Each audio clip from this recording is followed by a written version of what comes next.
Please மறக்காமல் subscribe பண்ணிவிட்டு video பாருங்கள். அப்போ தான் நான் போடுற வீடியோ உங்களுக்கு உடனுக்குடன் நோட்டிஃபிகேஷனில் வரும். ப்ளீஸ் மறக்காமல் சப்ஸ்கிரைப் பண்ணிட்டு வீடியோ பாருங்கள். மறக்காமல் லைக் பண்ணுங்கள். உங்களுக்கு ரொம்ப ரொம்ப பிடிச்சவங்களுக்கு மறக்காமல் ஷேர் பண்ணுங்கள். இந்த வீடியோ பற்றின கருத்தை மறக்காமல் எனக்கு தெரியப்படுத்துங்க. உங்களில் எத்தனை பேருக்கு முதிர்கனி எபிசோட் ரொம்ப ரொம்ப பிடிக்கும்? மறக்காமல் லைக் பண்ணி கமெண்ட் பண்ணி சொல்லுங்கள். Thank you friends.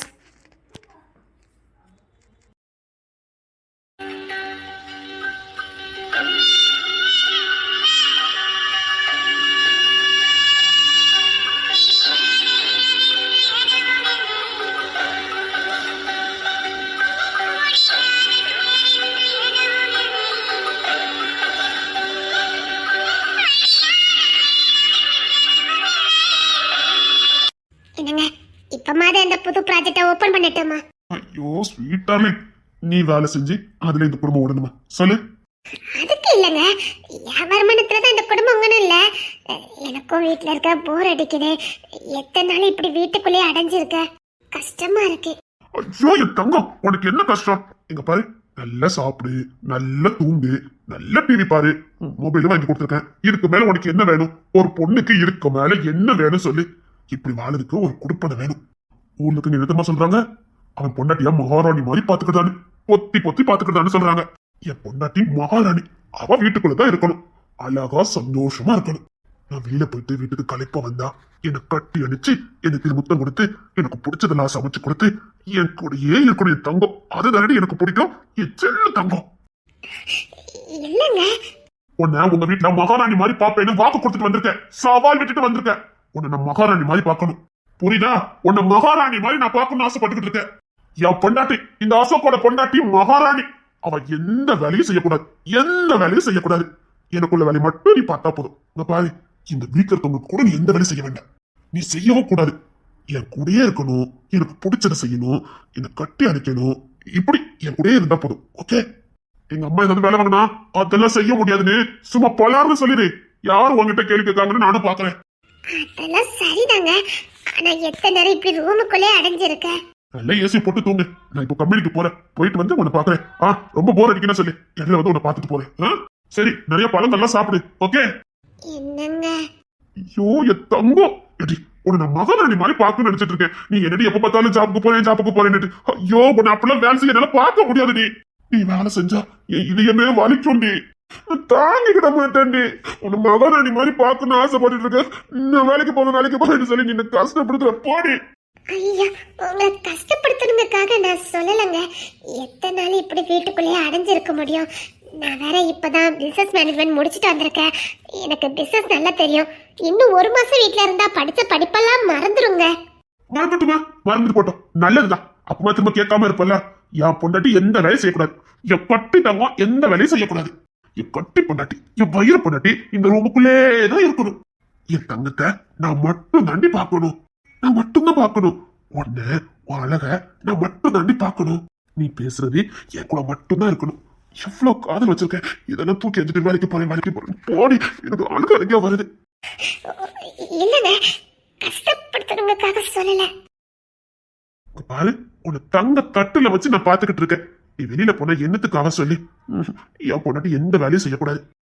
உனக்கு சேலை நகை நட்டு எது வேணும்னு சொல்லி அவ்வளவு வீடு தடி வரும், அது கூட நீ வாங்க வெளியில போக கூடாது. என் பொண்டாட்டி மேல வெயிலே படக்கூடாதுன்னு நினைச்சுக்கிட்டு இருக்கேன். உனக்கு ஒண்ணுனா என்னால தாங்கிக்கவே முடியாதுடி. உன்னை நான் எந்த அளவுக்கு காதலிக்கிறேன்னு உனக்கு தெரியுதா இல்லையா? நீ என் உசுரடி, நீ எனக்குள்ள மட்டும்தான் இருக்கணும். நான் உன்னை பொத்தி பொத்தி பாதுகாக்கணும்டி. நீ எனக்கு கிடைச்ச பொக்கிஷம். யாராவது பொக்கிஷத்தை வெளியில காட்டுவாங்களா சொல்லி? நீ எனக்கு கிடைச்ச புதையிலடி. உன்னை எனக்குள்ளே வச்சிருப்பேன், எனக்கு மட்டும் சொந்தமாக்கி வச்சிருப்பேன். உன்னை நான் மட்டும் தாண்டி பார்க்கணும், என் கூடயே தான் நீ இருக்கணும். என்ன மாதிரி இந்த உலகத்துல உன்னை காதலிச்சது யாருமே இருக்க முடியாது. ஏன் இனி யாருமே இப்படி காதலிக்கவே முடியாது. நான் அந்த அளவுக்கு உன்னை காதலிக்கிறேன். உங்க காதல்ல நல்லதா இருக்கு. இங்க பாரு, என்ன ஒய்யாம சொன்னா கேட்டவங்க எனக்கு ஒண்ணு திட்ட கூட முடியாது. நான் ஒண்ணு திட்டினா கூட நான் செத்து போயிடுவேண்டி. சரி சரி, நான் எதுவும் கேட்கல. இந்த ரூமுக்குள்ளே இரு, உனக்கு தேவையானது எல்லாம் இந்த ரூமுக்குள்ளே வந்துடும். நீ வெளியிலே வர வேண்டாம், எந்த வேலையும் செய்யக்கூடாது, புரியுதா? நல்லா சாப்பிட்டு தூங்கி ரெஸ்ட் எடு. சரி, நான் கம்பெனிக்கு போயிட்டு வரேன். சரிங்க. சந்தோஷமா இரு. சரி, சீக்கிரம் வரேன், முடிஞ்சா இடையில வரேன். சரி. இப்படிதான் நான் வெளியில போகும்போது சிரிச்ச முகமா என்ன அனுப்பணும்.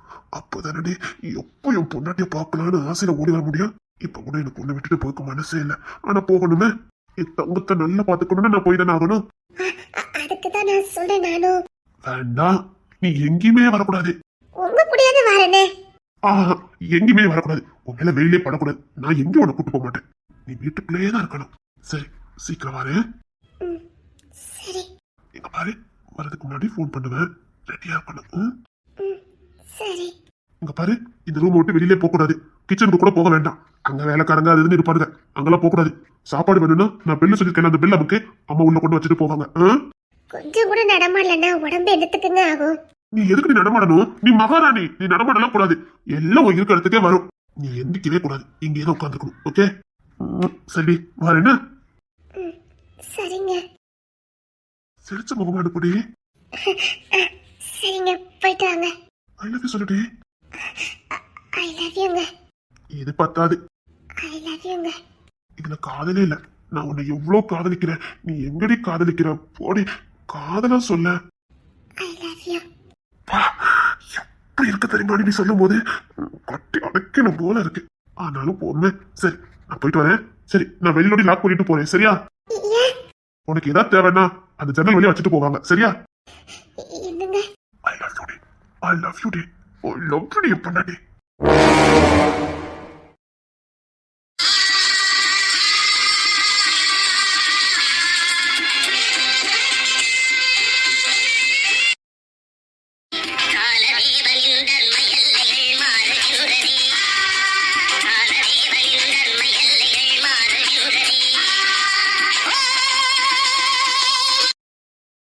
பொண்ணி கெட்டுட்டு நான் மாரடிக்க பாரு.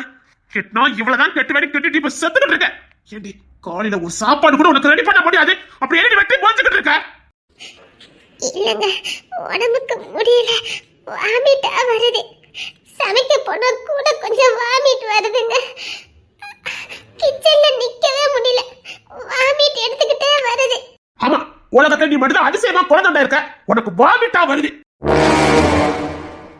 ஏன் ஊர் உலகத்துல ஒருத்தருமே பிள்ளை பத்துக்கல? நீ மட்டும் அரிசிமா பிள்ளை பத்துக்க போல என்ன? இன்னைக்கு தான் உனக்கு கடைசி சொல்லிட்டேன். இனிமேல் கரெக்டா காலையில சமையல் பண்ணி வைக்கல, டைவர்ஸ் பண்ணி வெளியில அனுப்பிடுறேன். நான் வக்கீலுங்கிறத மறந்துடாத. உனக்கு டைவர்ஸ் கொடுக்கறதெல்லாம் எனக்கு பெரிய விஷயமே கிடையாது. புருஷனுக்கு பிடிச்ச மாதிரி சமைச்சு கொடுக்கல. நீ என்னடி பொண்டாட்டி? நீ எல்லாம் எதுக்கு நீ பொண்டாட்டி இருக்க? கொஞ்சம் போது மட்டும் எப்படி வந்து ஒட்டிக்கிட்டு உட்காந்துருக்க? அது மட்டும் உனக்கு எப்படி பிடிச்சிருக்கு? அப்போ உனக்கு வாமிட் வரல?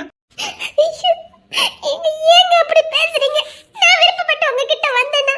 ஆமா, வரமதான் வயிற்றுல வாங்கியிருக்க பாரு. ஏங்க அசிங்கமா பேசுறீங்க? உன்னெல்லாம் இதை விட அசிங்கமா கேட்கணும்டி. என் கூட இருக்கும்போது மட்டும் உனக்கு எவ்வளவு நல்லா இருக்குது. ஆனா எனக்கு சமைச்சு போனா மட்டும் உனக்கு வாமிட்டு வருது. சே, அழையில பாரு. அதானே அலைஞ்ச பேரு என் கூட ஓடி வந்த. இருங்க, 10 நிமிஷத்துல ஏதாவது சமைச்சு தரேன். விடாதீங்க. கோர்ட்டுக்கு நேரம் ஆயிட்டு. இப்ப 10 நிமிஷம் சமைச்சு தருவாரு. நாங்க காத்துக்கிட்டு இருக்க வேண்டியதான். சத்தியமா என்னால முடியலங்க. எந்திக்க கூட முடியல. எனக்கு நிக்க கூட முடியல. ஒரு தலை சுத்து. அதாங்க நான் சமைக்க முடியாம தாங்க சமைக்கல. எனக்கு நிக்க கூட முடியலங்க. நிக்க முடியல, செத்து போடி. என்னங்க?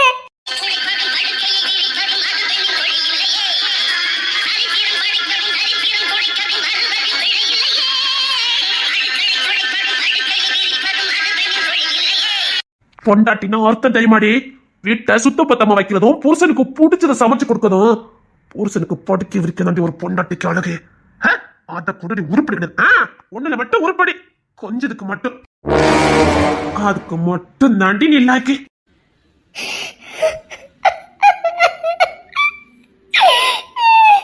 ஒரு புருஷனை பொண்டாட்டி இவ்வளவு அசிங்கப்படுத்தலாமா?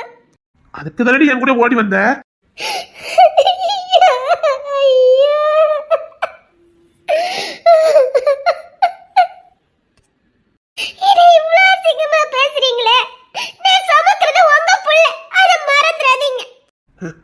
அதுக்காக ஓடி இருந்தவா அதுக்கு முன்னாடி இப்படி தான் யாருக்கு தெரியும்? குரல்ல ஒசத்தி பேசினா மூஞ்சிலே அடிச்சுவேன்.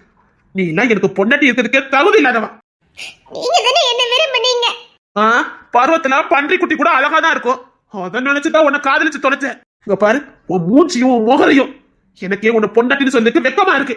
என் அழகுக்கும் என் ஸ்டேட்டஸுக்கும் எத்தனையோ பொண்ணுங்க கியூல நின்னாங்க. போய் போய் இங்க வந்து விழுந்துட்டேன். சரி, நமக்கு இவ்வளவு அழகான புருஷன் கிடைச்சிருக்கானே, அவனை நல்லா பாத்துக்கணும். என்ன மாதிரி உனக்கு இருக்குதா? எப்பா பாரு மயக்கணும் போய் மயங்கி போய் விழுந்துக்கிட்டேன். எனக்கு உன்னை பார்த்தாலே அருவருப்பா இருக்கு. யோதா உன்னை கல்யாணம் பண்ணி தொலைச்சோட தெரியல. உன்கிட்ட வரதுக்கே எனக்கு இப்ப அருவருப்பா இருக்குடி. உன் மூஞ்சியும் பிடிக்கல, உன் மோரையும் பிடிக்கல. ஏண்டா உன்னை கல்யாணம் பண்ணி தொலைச்சேன்னு இப்ப தோணுது. எப்பா பாரு அழுக்கு முஞ்சோட. சரி, உன்னை பார்த்தாலே எனக்கு வாமிட்டு தாண்டி வந்து. சரி, உன்னோட எந்த ரொமான்ஸ் எனக்கு வர மாட்டேங்குது. என் மூஞ்சிலே முடிக்கல. சரி, போடுவில்லை. இன்னொரு வாட்டி என்ன தப்பு தப்பா பேசாதீங்கன்னு அவ்வளவுதான் சொல்ல முடியும். பேசுன என்ன பண்ணுவ? பேசுன என்னடி பண்ணுவ? நான் அப்படி தாண்டி பேசுவேன். அழுக்கு மூஞ்சி. உன் மோரைய பார்த்தாலே சீ சொல்லதுக்கு வாய் கூசுது. ரொமான்ஸே வர மாட்டேங்குது. ஏண்டா வீட்டுக்கு வரணும் இருக்கு பாரு, எவ கூடாது. அப்படி தாண்டி தோணுது எனக்கு. ரொம்ப குரல வசதி பேசுனேன், மூஞ்சிலே அடிச்சிருவேன். உன்னை அடிச்சா கூட எவனும் வந்து கேட்க மாட்டான். உனக்கு எந்த நாடினி இருக்குது? உன்னை அடிச்சு போட்டு கொண்டு போட்டா கூட இங்க எவனும் கேட்க மாட்டான். உனக்கு யாரடி இருக்கா? நான் உன்னை அடிச்சா கூட எவனும் வந்து கேட்க முடியாது. உனக்கு யாரடி இருக்கா? குடும்பம் தான் இருந்தது. ஊர்ல யாருக்குமே கிடைக்காத குடும்பம். அதெல்லாம் வேண்டான்னு தூக்கி அந்த பின்னாடி ஓடி வந்த. இனி நீயே போய் அங்க போய் நின்னாலும் அவன் செருப்பு காய்ச்சி ஒன்னு அடிப்பான். காரி துப்புவான். எந்த மூஞ்ச வச்சுட்டு நீ அங்க போவ? நீ எங்கேயும் போக முடியாது. கால் சுத்தின மாதிரி என்கிட்டே வந்து கிடக்கணும். நான் கொடுக்கறத தின்னுட்டு அமைதியில வீட்டு வேலை செஞ்சுட்டு கொடுக்கணும். வேற ஏதாவது வாய திறந்த காலத்துக்கு நீ என்ன பாட்டினியா நண்டி வாழணும். நான் கொடுக்கல தின்னுக்கிட்டு அப்பப்போ என்ன சந்தோஷமா வச்சுக்கிட்டு காலத்துக்கு இப்படியே வாழறதுக்கு பழகிக்க. புரியுதா? நாளையில இருந்து சமையல் ஒழுங்கா இருக்கணும். இல்ல நான் அடிக்க செத்தா போயிருவேன். ஓயாமல சொல்லிட்டு இருக்க மாட்டேன். சரி, எஸ்வா தொடச்சு இப்போ ஒழுங்கா தொடச்சுக்கணும். ஒரு சின்ன கரை கூட இருக்கக்கூடாது. போடே போடே. மூஞ்சியும் முகரையும் பாரு. இங்க பாரு, நான் வேலைக்கு போகும்போது என் முன்னாடில வந்து நிக்காத. உன்னை பார்த்துட்டு போனாலே போற காரியம் உருப்படாது. இங்க பாரு, எனக்கு சாப்பாடு வச்சு கொடுக்க மட்டும் இந்த ரூமுக்கு வந்தா போதும். மத்தபடி எதுவுமே என் கண்ணில் படக்கூடாது. போனே நல்ல பாலிஷ் போட்டுக்கணும். சூக்கே சே, ஏண்டா இவ்வளவு கல்யாணம் பண்ணு. ஆளும் அழகா இல்ல. சே, எப்படி போய் ஏமாந்துட்டேன். சே, எவ்வளவோ பொண்ணுங்க வந்தாங்க. யாரையும் விட்டுட்டு இவதான் வேணும்னு. சே, இப்ப யோசித்து என்ன பண்ண? இவளை கொடுக்குற டார்ச்சர்ல இவளே நம்மளை விட்டு ஓடி போயிடணும். வேண்டாம் வேண்டாம், வீட்டு வேலையெல்லாம் யாரு பாப்பா? இவளே மாதிரி நீ ஒரு அடிமை நம்மளுக்கு கிடைக்கவே கிடைக்காது. காலத்துக்கும் அடிமை மாதிரி காலு கீழே கிடப்பா. இவளுக்கு குடும்பம் கிடையாது, ஒண்ணும் கிடையாது. சுத்தி சுத்தி இங்கதான் வந்து ஆகணும். எங்கேயும் போக மாட்டான். இவளை அடிமை மாதிரி வச்சுக்கிட்டே நமக்கு பிடிச்ச மாதிரி வாழ்க்கையை அமைச்சுக்கிட வேண்டியதான்.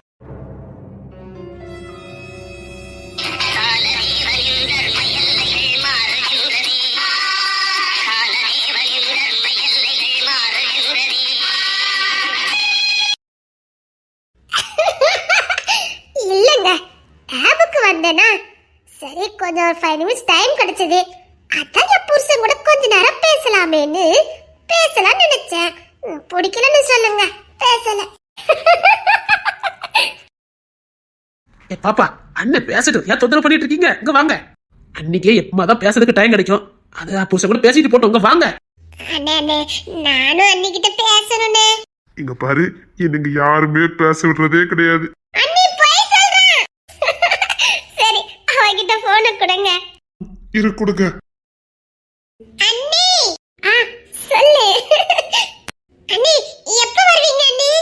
ஐயோ, இப்போதைக்கு லீவே இல்ல. ஒரு 6 மாசம் தாண்டும். ஐயோ அண்ணி, எப்படி அண்ணி அண்ணனை பார்க்காம இருக்கீங்க? கஷ்டமா தான் இருக்கு. என்ன பண்ண, படிக்கணும்ல. பரவாயில்ல அண்ணி, அண்ணனை நாங்க நல்லா பாத்துக்கிட்டோம். நீங்க நல்லா பத்திரமா இருங்க அண்ணி. நல்லா படிங்க அண்ணி. ரொம்ப தேங்க்ஸ்மா. அண்ணனை நல்லா பாத்துக்கோங்கன்னு. அவனை பத்தி கவலைப்படாதம்மா. அவனை நல்லா பாத்துக்கணும். நீ உன் உடம்பு நல்ல பத்திரமா பாத்துக்க. படிப்புல முழு கவனத்தை செலுத்து. சரிங்க அத்தை. அத்தை, மாமா எப்படி இருக்காங்க? மாமாக்கு என்னம்மா, நல்லா இருக்காவ. ஏன் அவன் பேசட்டும். ஏன் அவன் போனை கொடுத்துட்டு வாங்கம்மா. மாமா சத்தம் போட்டுட்டே இருக்காவ. அவன் பேசணுமா? சரிம்மா, நான் போனை கொடுத்துட்டே போறேன், நீ அவன்கிட்ட பேசுன்னு. அத்தை, எனக்கு இப்போ டைமே இல்ல அத்தை. 5 நிமிஷம் தான் டைம் கிடைச்சது. அதான் சரி உங்க எல்லாத்திட்டே பேசலாமேன்னு போன் பண்ணேன். சரிம்மா, இரு, நான் அவன்கிட்ட கொடுக்க, நீ பேசிட்டு போ. என்னடா பேசு. என்ன எப்படி இருக்க? இருக்க. உங்களை பார்க்காம கஷ்டமா இருக்கு. சரி, எனக்கு எப்பமா லீவ் கிடைச்சதுன்னா உடனே உன்னை வந்து பார்க்க வரேன். நிஜமா? நிஜமாடி, நிஜமா உன்னை வந்து பார்க்க வரேன். இங்க பாரு, படிப்புல இருந்து மட்டும் கவனத்தை சிதறிடாத. இங்க பாரு, இங்க எனக்கு நல்லா பாத்துக்கிட்டாங்க. பார்த்ததை விட இப்பதான் என்ன ரொம்ப நல்லா பாத்துக்கிட்டாங்க. ஓவர் மதிப்பு. டாக்டர் புருஷன்ல அதான் ஓவர் மதிப்பு. ஐயோ ஐயோ போங்க. சத்தியமாடி இப்பவே பாதி பேர் என்ன டாக்டர் புருஷன் தான் கூப்பிடுறாங்க. எவ்வளவு சந்தோஷமா இருக்கும் தெரியுமாடி? அப்படியா? சத்தியமாடி நீ டாக்டர் ஆயிருவல்ல? நிச்சயமா நான் டாக்டர் ஆயிருவேங்க. சரி, நீ கவனத்தை சிதற விடாத, நல்லா பாடி. மத்ததெல்லாம் அப்புறம் அது வந்து படிப்பு சிதறாத. போதுமா? போதாது. சரி, நீ எல்லாரும் பாத்துக்கலாம். ம்?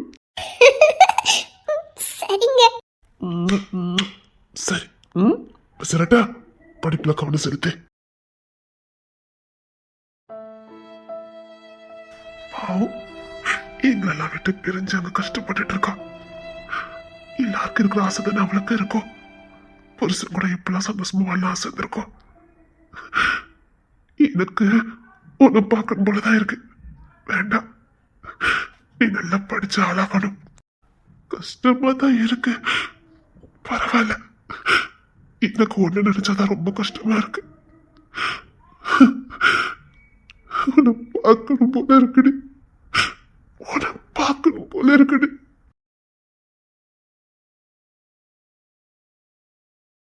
எனக்கு தெரியும், நிச்சயமா நீங்க அழுதுட்டு தான் இருப்பீங்கன்னு எனக்கு தெரியும். உங்க பாசத்தை பத்தி எனக்கு தெரியாது. எனக்கு தெரியும் உங்களுக்கு அழுக வந்திருக்கும், அதான் போனை வச்சுட்டீங்க. நான் சீக்கிரம் படிப்பு முடிச்சிட்டு வரேங்க. நான் நிச்சயமா உங்க ஆசைக்காவது நிச்சயமா நான் டாக்டர் ஆவேன். என் மேல எதுக்குங்க உங்களுக்கு இவ்வளோ காதல்? உங்க காதலுக்கு நான் தகுதியானவளே கிடையாது. ஏன் என் மேல இவ்வளோ காதல்? இந்த காதலுக்காகவாது நான் நிறைய மார்க் எடுப்பேன். பெஸ்ட் டாக்டருங்க பட்டத்தை வாங்குவேன். பாருங்களேன், என் பேரை நான் போடுறதோ இல்லையோ, என் பேருக்கு முன்னாடி உங்க பேரை போடுவேன்.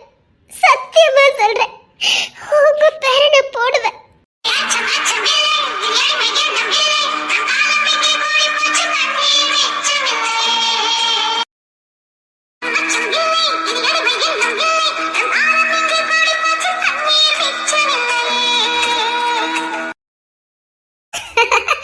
அச்சமில்லை, அச்சமச்சமச்சமில்லை, அடிமைத்தனம் இனி இல்லை. I love you Purusha. I love you. I love you, I love you, I love you. என் கனவை உங்க கனவா நினைச்சீங்களே, இதுக்கு மேல ஒரு பொண்ணுக்கு என்ன வேணும்? என் கனவை நினைவாக்கிறதுக்காக நீங்க விரதம் இருக்கீங்களே, இதுக்கு மேல ஒரு பொண்ணுக்கு என்ன வேணும்? எனக்காக உங்க ஆசை உணர்ச்சிகளை எனக்காக விட்டு கொடுத்துட்டு இருக்கீங்களே. I love youங்க. I love you. ஹாஸ்பிட்டலுக்கு வர நேரம் ஆயிட்டுது. இடமே இல்லைன்னு இந்த இடத்துல வந்து மாட்டிக்கிட்டேன். சே, அந்த ஆட்டோல வந்திருக்க கூடாது. இப்படி பாதியில் இறக்கி விட்டுட்டு போயிட்டாரே. இப்ப என்ன பண்ண? இப்படி போகிறது தெரியலையே. சுத்தி மத்தி காடு மாதிரி இருக்குது. இங்க எந்த பஸ் வரப்போகுது? நம்மள கூட்டிட்டு போறதுக்கு எந்த நாதி இருக்குது? யாருமே இல்லாத அனாதை தானே நம்ம. சரி பாப்போம், ஏதாவது உதவி கிடைக்கலான்னு பாப்போம். அக்கா, நீ கிளி யாருன்னு தெரியுதா? எதுக்கு வாயை கொடுத்து புண்ணாக்கிக்குவானே? அக்கா, இப்ப இவ பெரிய டாக்டர். நம்ம டவுன்ல இல்ல, அதுல ஒரு பெரிய ஹாஸ்பிட்டல் இருக்க, அங்க இவதாக்கா பெரிய டாக்டரா. ஆமாக்கா, நானும் கேள்விப்பட்டேன், பெரிய டாக்டராங்க. இந்த ஹார்ட் அட்டாக்லாம் வந்தா அவளுக்கெல்லாம் ஆபரேஷன் பண்றதே இவதானா? என்னக்கா சொல்லுவீங்க? அக்கா, இவ பெரிய டாக்டராக்கா. ஐயோ, என்ன பண்ணுன்னு தெரியல. ஒரு ஆட்டக்கிட்ட ஒண்ணுமே வர மாட்டேங்குது. எனக்கு தெரியும்க்கா, இவ கண்டிப்பா டாக்டர் ஆயிடுவான்னு எனக்கு தெரியும். அன்னைக்கு குடும்பமாச்சே, பின்ன டாக்டர் ஆகாம இருப்பாவளா? என்ன படிப்பு படிப்பாலும் தெரியுமா? ரா பகல உட்காந்து படிப்பாளாங்க்கா. படிச்சு அதுக்குள்ளதே கிடைக்காமலாம் போயிருதுன்னு. ரொம்ப நல்லவளாங்க்கா. ஆமா, இருக்கடமே தெரியாதான் பாத்துக்கங்க. ஏக்கா, எப்படியும் 50,000 சம்பளம் இருக்காது. 3 லட்சம் ரூபாய் சம்பளமா? என்னக்கா சொல்லுவிய? அது கம்மி தானா? இன்னும் நிறைய கிடைக்குமா? ஒரு ஆபரேஷன் பண்ணாலே இவளுக்கு லட்சக்கணக்கில் கிடைக்குமாக்கா? என்னக்கா சொல்லுதிய? ஆமா, நல்லா இருக்கீல? சும்மா இருக்கீல? இவங்க அன்னைக்கு நம்மள தப்பு தப்பா பேசினவங்க தானே, மறுபடியும் வம்பலுக்கு வந்திருக்காங்களோ? டாக்டர் அம்மா நல்லா இருக்கீங்களா? நல்லா இருக்கேன். என்ன இங்க வந்து நிக்கீங்க? பஸ்ஸுக்காக வெயிட் பண்ணிட்டு இருக்கேன். நீங்க ஆஸ்பத்திரிக்கு போறீங்க, இங்க நிக்கலாமா? இருங்க, நான் ஒரு ஆட்டோ பிடிச்சி கூட்டிட்டு வரேன். இல்ல பரவாயில்ல, நான் போய்க்கிடுதேன், உங்களுக்கு சிரமம் வேண்டாம். ஒரு பசி காணுமே. இதுல எங்களுக்கு என்ன சிரமம் இருக்குது? இருங்க, நாங்க போய் ஆட்டோ பிடிச்சிட்டு வரோம். ஏக்கா டாக்டர் நிக்காவே, நம்ம போய் ஒரு ஆட்டோ பிடிச்சிட்டு வந்துருமா? எவ்வளவு பெரிய டாக்டர் இங்க வந்து நின்னுட்டு இருக்காவே. அதுக்கு ஆஸ்பத்திரியில ஏகப்பட்ட வேலை இருக்கும். டாக்டர் அம்மா இருங்க, நாங்க போய் ஆட்டோ கூட்டு வந்துடுறோம். இல்ல உங்களுக்கு எந்த சிரமம் வேண்டாம், நான் பாத்துக்கிடுவேன். இதுல என்ன சிரமம் இருக்குது? அதெல்லாம் ஒண்ணு இல்ல டாக்டர் அம்மா, நான் போய் கூட்டிட்டு வரேன். வணக்கம் சார். தேன்மொழி, நல்ல நேரம் வந்தீங்க. நான் எப்படி போகணும்னு நினைச்சு யோசிச்சுக்கிட்டே இருந்தேன். ஆட்டோல தானே வந்துட்டு இருந்தேன். ஆட்டோல தான் வந்தேன். ஆட்டோ பாதியில ரிப்பேர் ஆயிட்டு அவன் வேற ஆட்டோ பிடிச்சுக்கோங்கன்னு சொல்லிட்டு விட்டுட்டு போயிட்டான். என்ன பண்ணணும்னு தெரியாம நின்றுட்டு இருந்தேன். அதை இருந்த ஃப்ரெண்ட் தான். என்ன பாசமா இருக்கா ரெண்டு பேரும் தெரியுமாக்கா? ரொம்ப நல்லவியா. ஆமாக்கா, நானும் கேள்விப்பட்டேன். இந்த ரொம்ப நல்ல பிள்ளையா பாத்துக்கங்க. சார் நாங்க வேணா ஆட்டோ பிடிச்சு தரட்டுமா? இல்ல, நான் பைக்கை கொண்டு வந்திருக்கேன், நான் பாத்துக்கிறேன், நீங்க போங்க. டாக்டர் அம்மா நாங்க போயிட்டு வரோம். நீங்க சார் கூட போயிருங்க. பாத்து போங்க, கவனமா போங்க, சரியா? சரி. எதனால எங்ககிட்ட கேளுங்க, நாங்க செய்தோம். சரி. நான் சொல்லல, டாக்டர் அம்மா ரொம்ப நல்லவியனு, ரொம்ப சார்ந்த குணம். சரிக்கா, நம்ம போமா? சரி.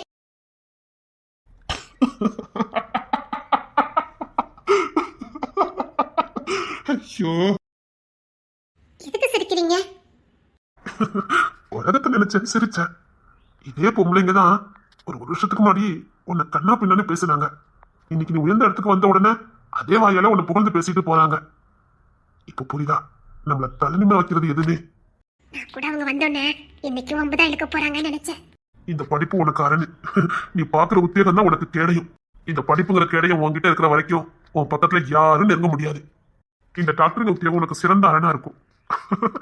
ஒரு பொண்ணுக்கு அவ படிப்பும் உத்தியோகமும் எவ்வளோ அரணா இருக்கு பாத்தியா, பாதுகாப்பா இருக்கு பாரு. இதே பழைய தேன்மொழியை இதே இடத்துல நின்றுட்டு இருந்தேன்னா வந்த பொம்பளைங்க பசியும் பண்ணிட்டு போயிருப்பாங்க. இன்னைக்கு நீ டாக்டர் உனக்கு கொடுத்த மரியாதையை பார்த்தல.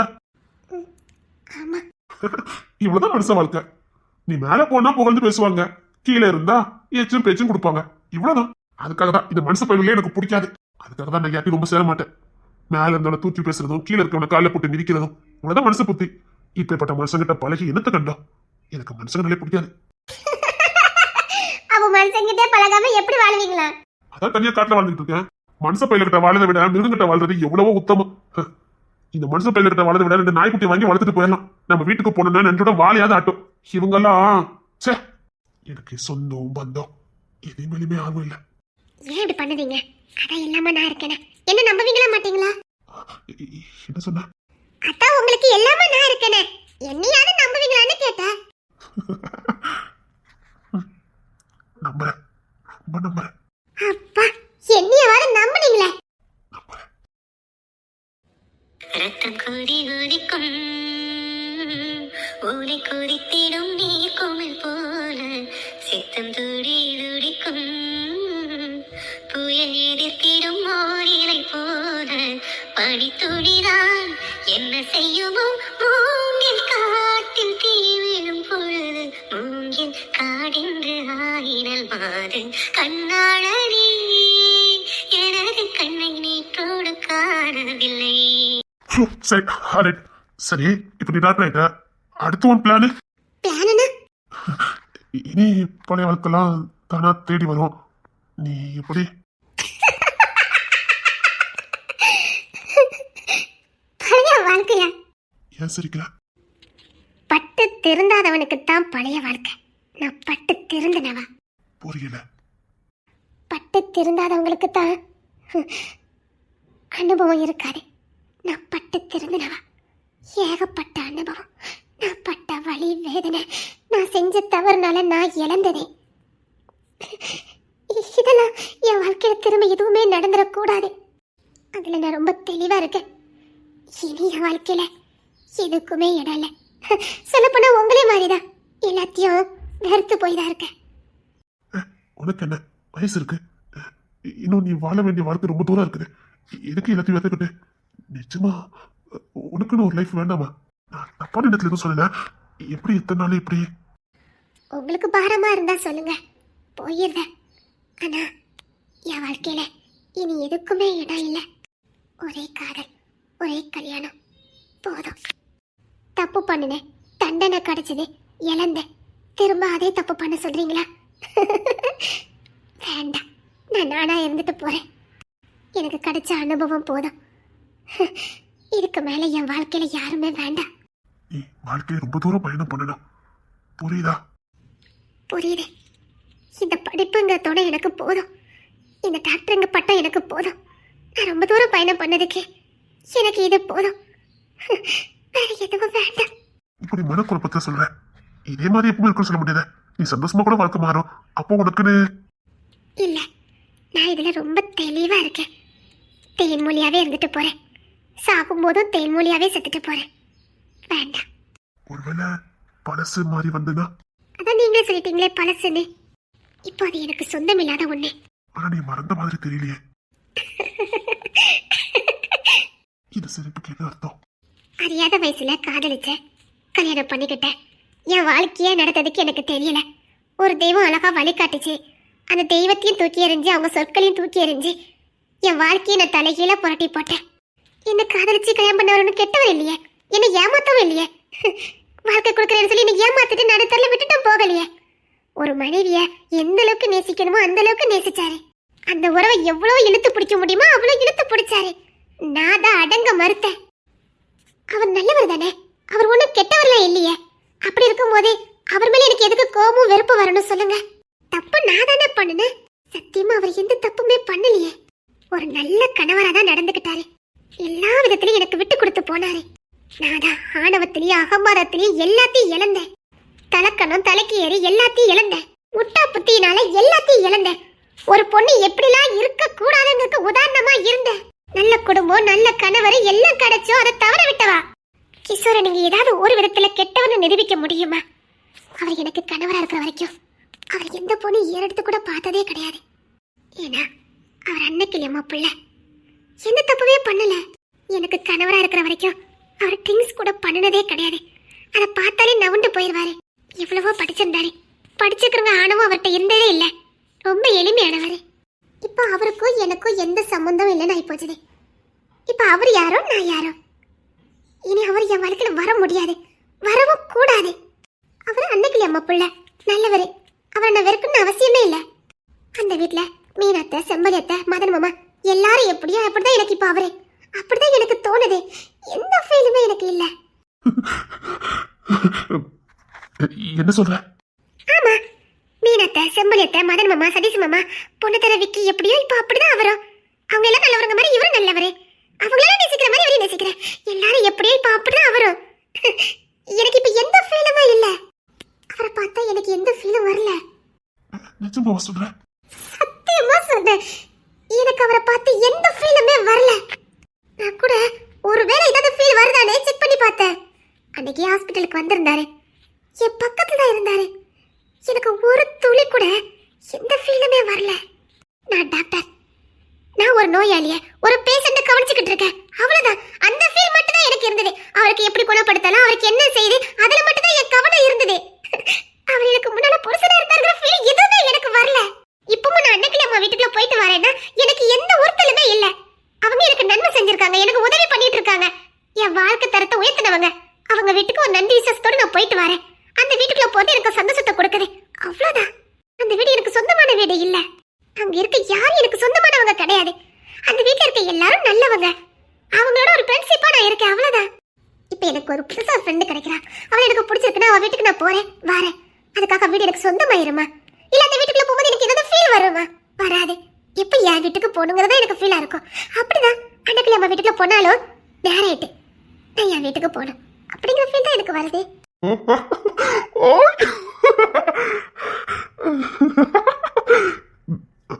நிஜமாவா? சத்தியமா? என்ன முகத்துல என்ன ரியாக்ஷன் காணோம்? அதெல்லாம் உள்ளுக்குள்ள இருக்குது. அப்போ கடைசி வரைக்கும் நீ இப்படியே இருக்கலாம் முடிவு பண்ணிட்டியா? இவ்வளவு கேக்குறீங்க, நீங்க எப்படி இருக்க போறீங்க? நான் இப்படிதான் இருப்பேன். அதே மாதிரி நானும் இப்படிதான் இருப்பேன். என்ன உங்க கூட ஒரு ஃப்ரெண்டா ஒட்டிக்கிட்டே இருக்கணும், அதுதான் என் தலையெழுத்து. அதை மட்டும் மாத்த முடியாதுன்னு நினைக்கிறேன்.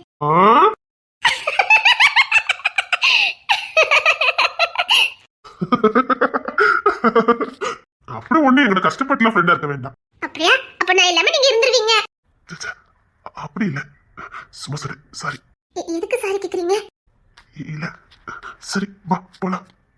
தப்பு ஒத்துக்கிறதுக்கும் ஒரு மனப்பான்மை வேணும். நான் இந்த தப்பு தான் பண்ணினேன், அதுக்கான தண்டனை நான் அனுப்பிச்சிட்டு இருக்கேன். தைரியமா சொன்ன பாரு. இப்படி தான் செஞ்ச தப்ப உணர்ந்துட்டாலே அடுத்த தப்ப நிச்சயமா நம்ம பண்ண மாட்டோம். இங்க நிறைய பேர் தப்பு பண்ணதுக்கு ஒரு காரணம் என்ன தெரியுமா? செஞ்ச தப்ப ஏத்துக்க முடியாம அந்த பழிய மத்தவங்க மேல சுமத்தும் போதுதான் திரும்ப திரும்ப அந்த தப்ப பண்ணுவாங்க. செஞ்ச தப்ப தைரியமா ஆமா செஞ்சேன் அப்படின்னு ஒத்துக்கலாம் பாரு, திரும்ப அந்த தப்ப அவன் செய்யவே மாட்டான். அதே இல்ல அந்த தப்ப நான் செய்யவே இல்லைன்னு வாதாடுறான் பாரு, அந்த தப்புனாலே அவன் அழிவான். தான் செஞ்ச தவறுக்கு மத்தவங்க மேல பழி போடுவானே, அவன் வாழ்க்கையில ஒரு நாளும் நிம்மதியா வாழ முடியாது. செஞ்ச தப்ப தைரியமா ஒத்துக்கணும், அவன் தான் மனுஷன். சத்தியமா சொல்றேன், இனி நீ எந்த தப்பும் பண்ண மாட்டேன். இனி தப்பு பண்ணதுக்கு என் வாழ்க்கையில யாரு இருக்கா? உன் வாழ்க்கையில ஒருவேளை உனக்கு பிடிச்ச மாதிரி ஒரு லைஃப் வந்துதான் ஏத்துக்கிடுவியா? இல்ல, ஏத்துக்க மாட்டேன். அதே உங்ககிட்ட நான் கேக்குறேன், உங்களுக்கும் எதிர்காலத்துல உங்களுக்கு பிடிச்ச மாதிரி ஒரு வாழ்க்கை வந்ததுன்னா ஏத்துக்கிடுவீங்களா மாட்டீங்களா? மாட்டேன்.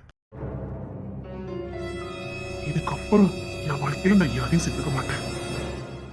புரியல, என்ன சொல்றீங்க? இதுக்கப்புறம் ஏத்துக்க மாட்டேன்னா என்ன அர்த்தம்? சொல்லிட்டு போங்க, இதுக்கப்புறம் என்ன அர்த்தம்? நீங்க சொன்னதுக்கு என்ன அர்த்தம்? கண்டுபிடி. குழப்ப பாரு, என்னங்க விட்டுட்டு போறீங்க? என் கால் தட உனக்கு பிடிக்குமா? இப்போ உங்க காட்டுல வந்துகிட்டு இருக்கேன். அப்ப அப்படியே வா.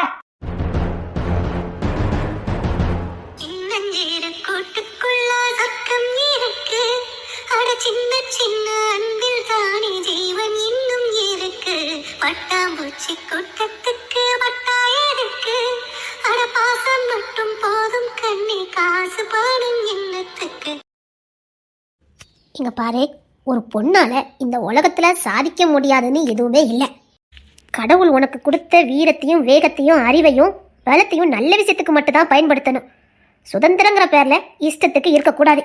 இப்படி நீயும் நானும் சுதந்திரமா இருக்கிறதுக்கு எத்தனை முன்னோர்கள் பாடுபட்டாங்கன்னு தெரியுமா? அப்படி பாடுபட்டு நமக்கு வாங்கி கொடுத்த சுதந்திரத்தை குப்பையில் எறிகிற மாதிரி சுதந்திரங்கிற பேர்ல இஷ்டத்துக்கு வாழக்கூடாது. அது நல்ல விஷயத்துக்காக மட்டும் பயன்படுத்தணும். நம்ம வீட்லயே சுதந்திரம் கொடுத்தோம், ஆனா தப்பான முடிவு எடுத்துட்டு அக்கா மாரு போயிட்டாங்க. இன்னைக்கு அவங்க வாழ்க்கை என்ன ஆச்சுதே? சுதந்திரங்கிற பேர்ல என்ன ஆச்சுதே? இப்போ அவங்களுக்கு கிடைச்ச சுதந்திரத்தை வச்சு நல்லா படிச்சிருக்கலாம், 4 இடங்களுக்கு போயிருக்கலாம், 4 உயர்ந்த மனிதர்களை பார்த்திருக்கலாம், வாழ்க்கையில பல பேரால போக முடியாத இடங்களுக்கு கூட சாதாரண போயிட்டு வந்திருக்கலாம். அந்த நல்ல பாக்கியத்தெல்லாம் அவங்க இழந்துட்டாங்க. அதெல்லாம் பார்த்து உனக்கும் தாழ்மனப்பன்மை வந்துடக்கூடாது.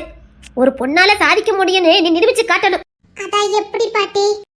நம்ம மண்ணுல, நாம வாழ்ற இதே மண்ணுல எத்தனை வீரமங்கைகள் வாழ்ந்தாங்கன்னு உனக்கு தெரியுமா? வீரமங்கைனா என்ன பாட்டி? ஆண்களுக்கு இணையா இந்திய விடுதலைக்காக போர்ல போரிட்டு வீர மரணம் அடைஞ்சவங்களை தான் வீர பெண்மணின்னு சொல்லுவாங்க. நாட்டுக்காக இன்னுயிரை வீரமா அர்ப்பணிச்சவங்களை தான் வீர பெண்மணின்னு சொல்லுவாங்க. அப்படியா பாட்டி? இப்போ அவங்கெல்லாம் இறந்து பல நூற்றாண்டுகள் ஆனாலும் அவங்க பேரும் புகழும் இன்னும் ஒரு இம்மி கூட குறையாம இந்த மண்ணுல இருக்குன்னா அவங்க வீரமா மரணம் அடைஞ்சதானே காரணம். அவங்க இந்த நாட்டுக்காக வீர மரணம் அடைஞ்சதானே காரணம். இன்னைக்கும் அவங்க வீர பெண்மணின்னு பேரோட இருக்காங்கன்னா அவங்க எவ்வளவு வீரத்தோடும் வேகத்தோடும் கல்வியிலும் சிறந்து விளங்கியிருப்பாங்க. யோசிச்சு பாரு. எத்தனை தலைமுறை தாண்டி வந்தும் அவங்க பேரு இன்னைக்கும் நிலைச்சிருக்குன்னா அவங்க எப்பேற்பட்ட பெண்ணா இருந்திருக்கணும். அந்த மண்ணுல பிறந்த நாம இன்னைக்கு எப்படி இருக்கோம்? பாட்டி, நீங்க சொன்னதுக்கு அப்புறம் எனக்கு ரொம்ப ஆச்சரியமா இருக்கு பாட்டி. அவங்கள பத்தி எனக்கு சொல்லுங்களே. ஏன் பாட்டி, அப்ப நீங்களே இப்படிதான் வீரத்தை வளர்த்துக்கிட்டீங்களோ? எப்ப பார்த்தாலும் போனையே நோண்டிட்டு இருந்தா எப்படி நீ எல்லா விஷயங்களும் கத்துக்கிடுவ? அதுக்கு தான் பாட்டி உனக்கு உட்கார வச்சேன்.